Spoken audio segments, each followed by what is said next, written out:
చూసారా ఎంత చక్కని ఈ పళ్ళు ఒక చిన్న కుండీలో కాస్తుంది అంటే ఇంతకంటే ఆనందం ఏముంది చెప్పండి. మనం 4 కాయలైతే కోసాము, ఇంకా ఇక్కడ ఇన్ని కాయలైతే ఉన్నవి. మనం కుండీలో కూడా ఇలా నేరేడు పళ్ళని అయితే చక్కగా కాయించవచ్చండి. ఈ పళ్ళు ఇప్పుడు కోసేసినా కూడా ఇంట్లో ముగ్గిపోతుంది మనకే. ఇలా కోతులకి నేను ఇలా కాస్తున్నానండి.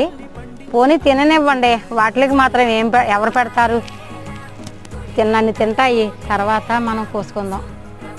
ఇంకా ఈ 2 గుత్తులు కూడా ఉన్నాయండి, అవి కూడా కోసుకోవచ్చు. చూసారా, ఓ పండు అయితే టేస్ట్ చేస్తానండి. ఇవైతే మీకు